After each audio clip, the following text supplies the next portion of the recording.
Capello, bringing you my week at the club, episode 65, and I've got myself into a corner here, backed myself into a corner, because I didn't put out my video last week. So a week ago Wednesday, I played a game against Richard Hubbard at the club, and he played very well and beat me. And it was a game that not only did I lose it, but it was actually hard for me to understand. So that and the fact I played in the tournament over the weekend kind of delayed things, and I never did get that video out. Well, this week I had a much happier game, at least from the outcome from my point of view, against Jeff Lepore, and it was a very interesting miniature. That I wanted to do a video on that, but I can hardly skip the losses and just do the wins. So what I'm going to do is a very quick video on the loss against Richard and give you my understanding as best I can in very few words. Also, I thought I would keep the science tidbit, the astronomy corner, down to a minimum as well. And what I thought I would talk about was basically what turns out to be an illusion. The question is whether or not the moon is bigger or not when it's on the horizon, when you see it down there. Is there something going on with the atmosphere that causes it to be bigger? Because it certainly looks like it's bigger. I mean, I'm like everyone else, I think. I agree with you. And if you think about it from a physics point of view, you come up to a rather surprising result. And that's due to the fact that there is some atmospheric refraction going on. And because of that atmospheric refraction, as you can see in the little cartoon, the light is bent over the horizon. And we actually see the moon or the sun, when it's rising or setting, a little bit below the horizon. We're actually like an over the horizon radar. We're seeing what's going on behind the curve of the Earth. And the refraction is just a little more than half a degree, which is the diameter of the full moon and the full sun. And so that's why they're actually down below the edge of the horizon when they appear to be just touching the horizon. Well, if you think about it, what you're seeing is, more than half of the full sky. You're seeing a hemisphere down to the horizon, like if you're on the ocean or something. Looks like you're seeing half the sky, but you're actually seeing more than half the sky because you're seeing down below the horizon. And that half of the sky is all mapped up into only half of the sky. So things have to be scrunched together. And in fact, they are.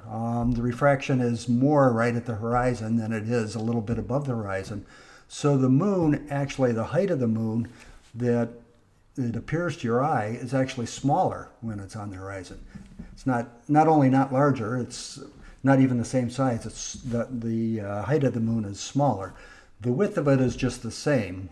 You can make a symmetry argument because there's no, at least in this simplified model, there's no atmospheric refraction going on to bend the path from one side to another because the atmosphere is roughly the same as you go along the horizon. But up and down is changing by quite a bit because of the path through the atmosphere. And light tries to get to you as quickly as possible so it stays up above the air and then gets bent down to you. Travels more rapidly in a vacuum than it does through the atmosphere, of course. Okay, so why does it look bigger? Well, that's an optical illusion. Basically, our eye is comparing it to nearby objects. And there's a well-known optical illusion. I think it's the Edinburgh illusion that shows that things like this circle, when it's nearby small things, looks big, and when it's near big things, looks small, even though the circle in the center here is the same in both cases. On the surface of when the moon is near the horizon, you're comparing it to distant buildings maybe. Looks big compared to those buildings because you know the size of the buildings in your head, and so it makes it look big. Also, clouds, you look at clouds and you can see that they're big. They appear to be big when they're close to you and appear to be small when they're far away, but of course they're the same size in either case. And your mind is comparing the moon to those sorts of objects. Gee, it's down on the horizon, it's far away, it must be big. And it just fools you that way. Okay, I think that's enough on that topic. Now let's get along to that sort of painful loss that I had against Richard. Okay, well, on to the chess. As I said, I played Richard Hubbard, and he played a quite an enterprising English opening against me that I handled very poorly. And rather than try to explain every move like I normally do, I'm going to zip through it. I'll go ahead and show each of the moves in case you're interested. You can always stop your recording and look at the positions if you think it merits that. But okay, this is the first place that was sort of interesting. After I made my move, as I say here in my notes, I started to have a little bit of a panic attack, thinking that I'd maybe really screwed up, because what happens if he plays e5 here, right? It attacks my knight and also threatens to take this pawn down here and win my rook in the corner. And I didn't really even have time to analyze it because he castled right away. But actually, it turns out it's not that bad, because what might have happened would be that I'd take the pawn. I pretty much have to. He goes ahead and takes my b pawn, but I'm getting material in return here. I take in the center. His queen has to take back, otherwise I get a couple of pieces. I attack the queen, and now my rook can move. If he trades the bishop for the knight, then that's fine with me. I've just ended up, right now I have 4 pieces. He only has 3, so I'm a piece up, and so I've actually won a piece in that process. If he moves the queen, I just move my rook, and I'm still ahead. So this would actually have been bad for white, but momentarily I was a little worried. But instead of pushing the pawn, he just immediately castled, which is a sensible move. So I developed. He surprised me, dropping his knight back to c2. And I thought I was doing okay here, but in this position, right at this point, I thought for like a half an hour, I just couldn't figure out a good way to proceed. And I came up, I thought of several different things, none of which seemed to work, and including the move that I made. But I had to make some moves, so I went ahead and made it anyhow. And it's really not a very good move either. The one game in the database that was played in this position, actually the black player played a6, which, was a little bit of improvement. Probably would have been a good idea. That would have exerted some control over this b5 square. I don't think that's one that I actually considered. Okay, so instead I played knight to e5, and he responded incorrectly to this. So he went ahead and defended this. This c-pawn's under attack a second time, and the way that he decided to defend it was actually with knight to e3. And that's actually not too good. It turns out I didn't see why it wasn't good. I thought that, well, maybe I could play bishop up, maybe I could play bishop to c6, looked like a reasonable move, but I didn't like his knight coming into d5. And if I traded off, this position just looked like it was better for white, although not enormously so, slight edge for white. Instead, what I should have done, according to Stockfish, but again, I didn't consider this at all, was actually to play my knight to g4. And it's threatening to trade off this defender of the c-pawn. And that would be bad because it's not easy to defend the c-pawn otherwise. So, for example, if he traded off my knight and then tried to defend the c-pawn through, say, b3, I could just simply take the pawn on c4 with my knight, and if he takes back, I'd be perfectly happy with that, because I'd take his knight and, well, actually, sorry, not in this line. His queen is under attack. I'm getting out of order here.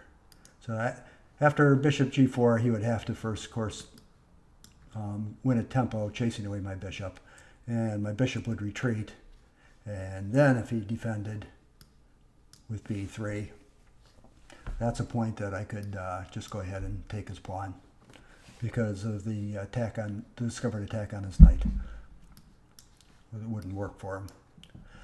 So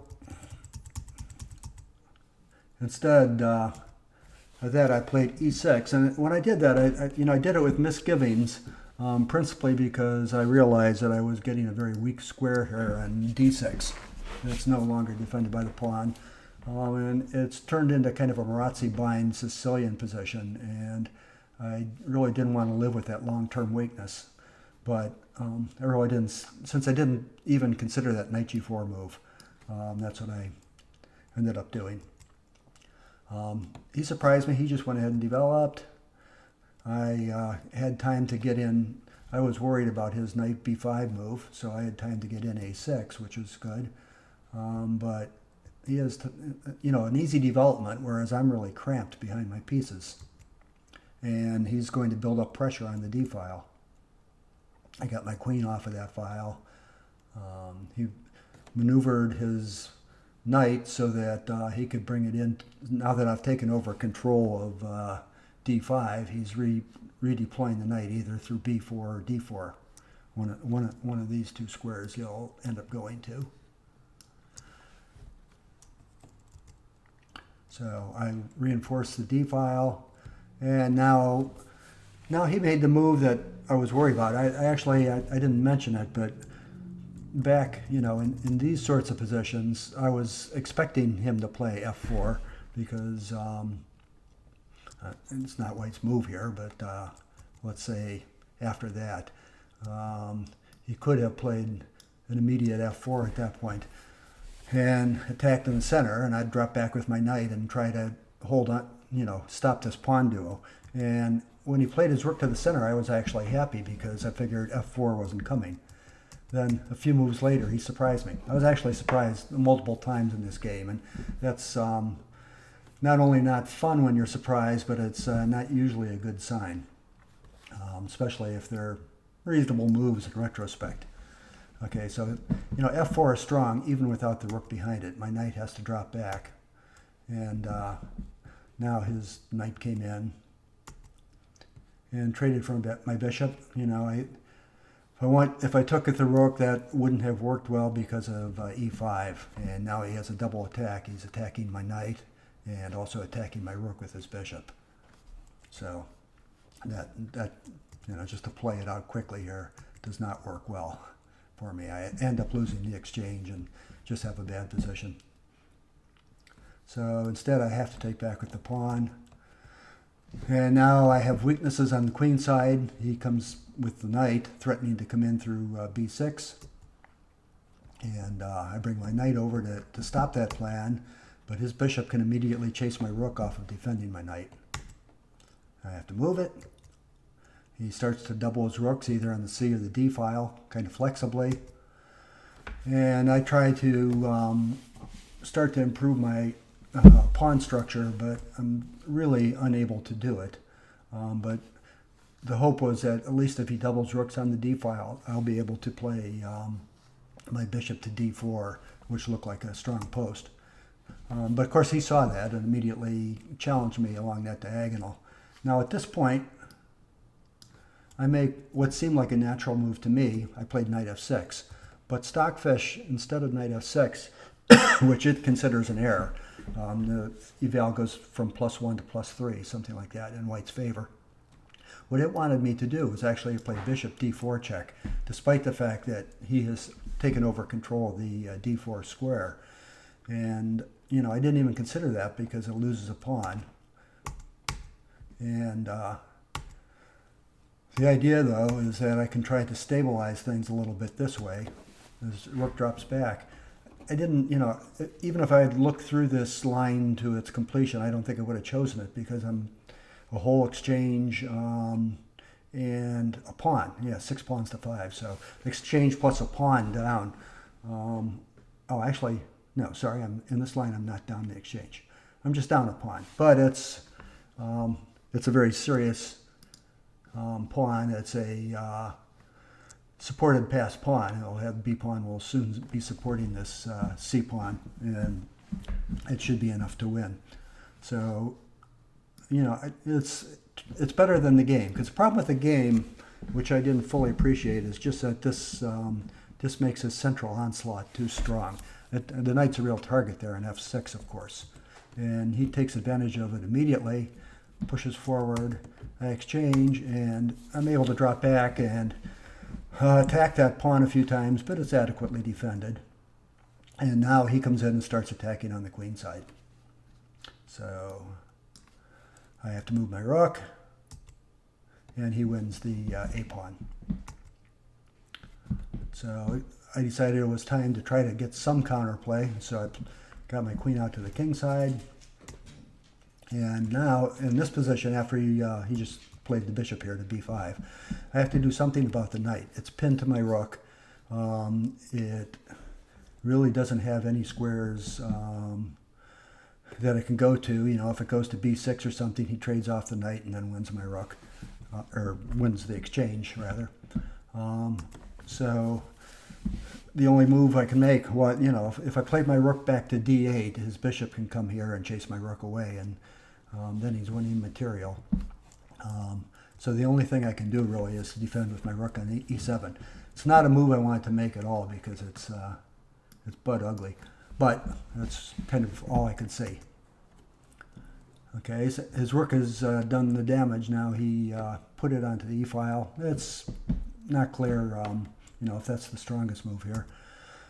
I dropped my rook back since it wasn't needed for that second defense, but it turns out that, now he's attacked it a second time again, and I just end up having to go back and defend. And he's reorganized his rooks on the two central files, now that the C file isn't where his rook wanted to be. He attacks me on the queen side, and now at this point, Stockfish wanted me to play b takes c4, and to try to get, try to stop the bleeding, I guess. But it's, this is so much in his favor with my, he's just going, if I do that, he's going to win the this rook or win material on d7, that, this didn't appeal to me at all. So instead, what I did was to try to open the game up, even at the cost of material. So I played f6 at this point. And, this really turns the numerical advantage in his favor, but there was little else I could do. I was also down to a very short time here, I think 4 or 5 minutes. And so I was trying to quickly stir up the dust. And it stirs up the dust, but not in a favorable way. So I took, this is a real problem. He takes the c pawn, and now he's got 3 connected passed pawns on the queen side. And almost no matter what I do, unless it's checkmate, I'm not going to be able to win this game. So I dutifully brought my knight out as a threat. I was threatening to come in through f4 because this g pawn, of course, is pinned to the king. But that's too little too late. He is able to attack my queen with his knight. I move my queen, and now my queen is quite a target here all of a sudden. And what I do is I made what looks like a desperation move, and I guess it was, hoping that this combination would work out. I didn't really have time to evaluate it, and it doesn't. He had time. He had a half an hour or so, and he figured out that he could simply go ahead and win my queen, and then just go ahead and take my bishop and allow me to take his queen. And when the dust settles here, I've maintained material equality in terms of the pieces, but not in terms of the pawns. He's 2 pawns ahead, and more importantly, he has those 3 connected passed pawns on the queen side, which are going to be killers. So I made a few moves with my clock running down to 0, and they weren't particularly inspired moves. And at this point, actually, my flag fell and I lost. It's kind of humorous because then not only is he pushing the pawns in to promote them, but that knight's even lost. It doesn't have any squares to go to. So, that everything has fallen apart here. So, a good game by Richard. It was definitely not my my best effort, but partly it was just because I really didn't understand the nature of the game. And I'll have to admit, I'm still not, I don't understand it well enough to say that I wouldn't do the same thing again. And so I'm going to have to look at this game a few more times and look at it even more deeply with the engine and just try to decide, sort of positionally what I could have done better to get to where I actually had the initiative rather than white. So, well, if you're still with me, thanks for sticking through this painful experience. The next game will be much more fun, I guarantee. Bye-bye.